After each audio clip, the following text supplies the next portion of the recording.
Do you feel constantly busy but not truly productive? Are you always doing something yet not achieving your goals? If this sounds familiar, it's time to take a different approach by embracing essentialism, as explained in Greg McKeown's book, Essentialism, The Disciplined Pursuit of Less. First, understand essentialism. Essentialism is not about getting more things done, it's about getting the right things done. Imagine yourself as a ball of energy, scattered in 10 different directions. Now picture that energy focused in a single purposeful direction. That's the power of prioritizing what truly matters. If you don't prioritize your life, someone else will. Society often rewards us for saying yes, but essentialism teaches us the opposite. You need to prioritize because everything can't be important. Interestingly, the word priority originally meant the first and most important thing. Yet many companies have lists of priorities. Can everything really be number one?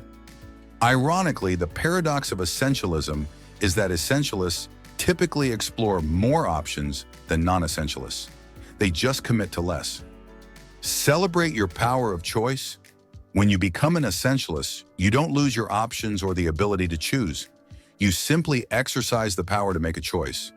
Understand that practically everything is unimportant. Working longer and harder doesn't mean you will get better results. Doing less but better does. The Pareto principle teaches us that 20% of our efforts produce 80% of results. You just have to focus on the important 20%. Understand trade-offs.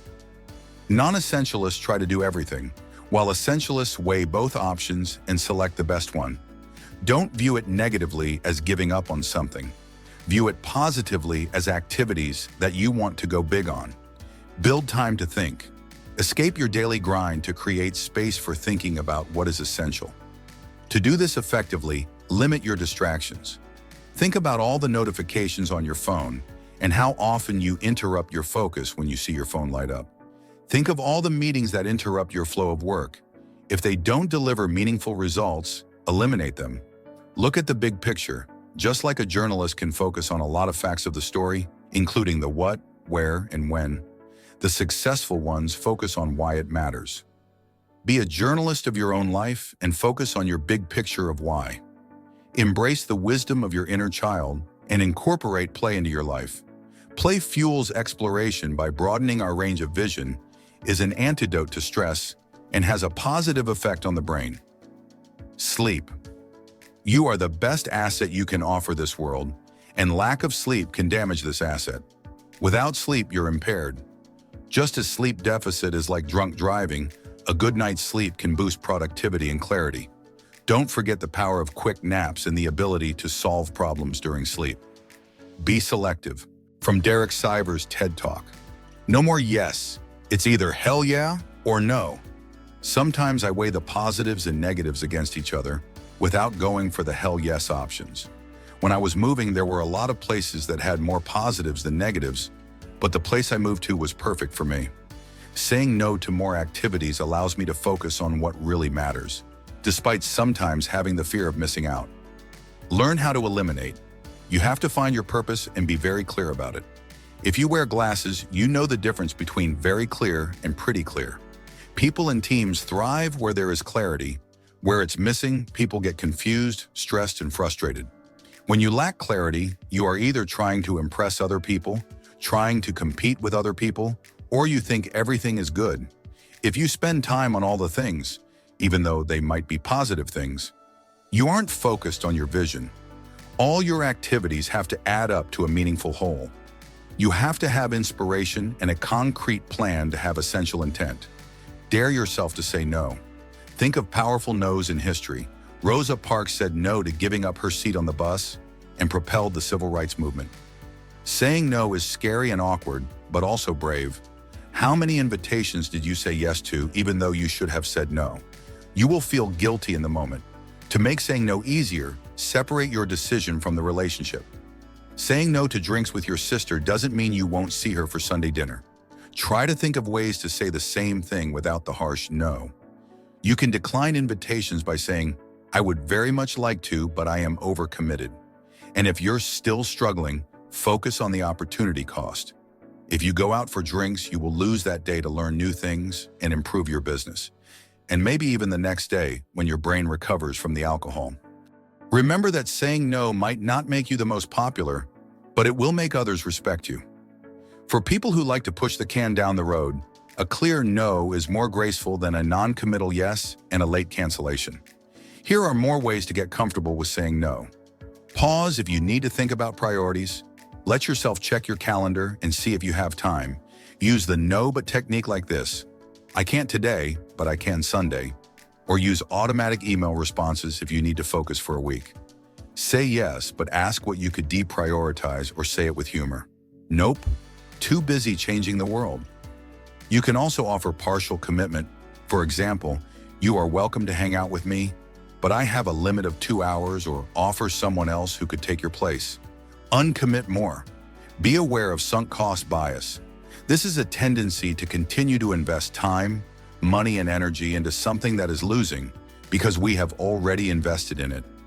You pay for a movie ticket and will sit through a terrible movie because it's already paid for. Be careful of the endowment effect. We undervalue things that aren't ours and overvalue things we already own. Even when it's things we don't physically own, it's hard to uncommit. You might find it hard to uncommit your volunteer hours when you are the only one who volunteers at the soup kitchen, because you will feel like people won't get fed if you aren't there. To overcome the endowment effect, pretend you don't own it yet or haven't committed yet.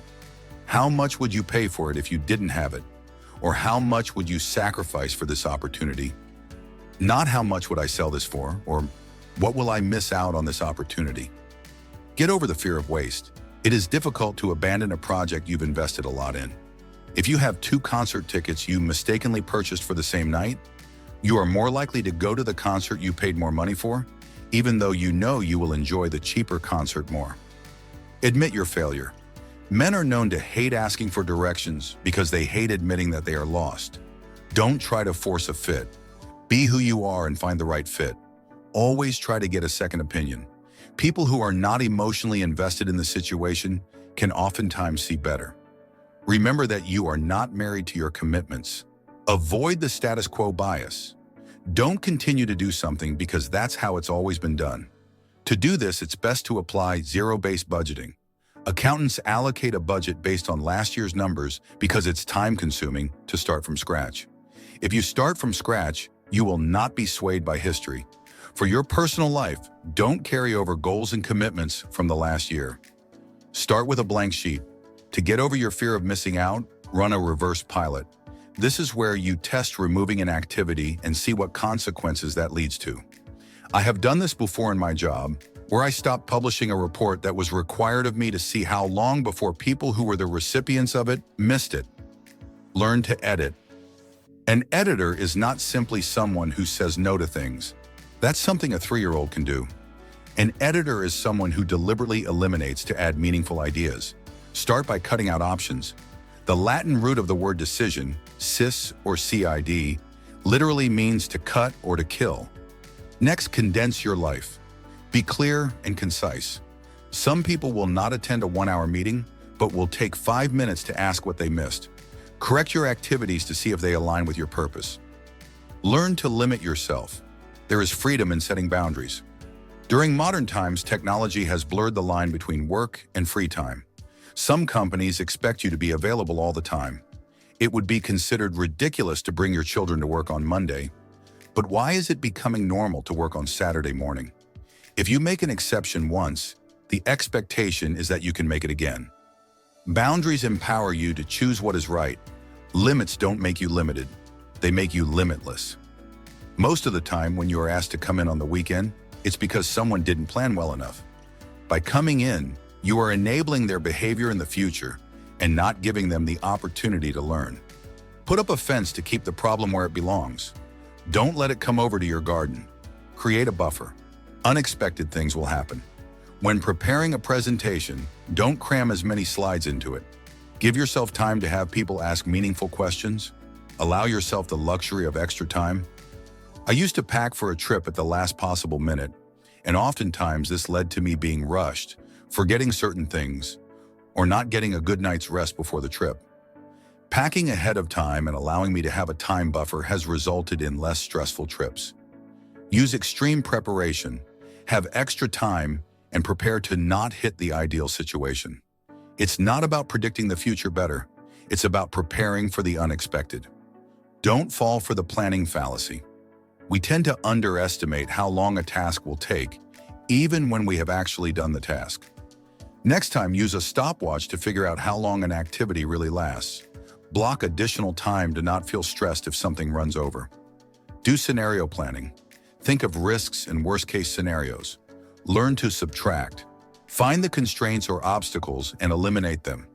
You are only as fast as your slowest member.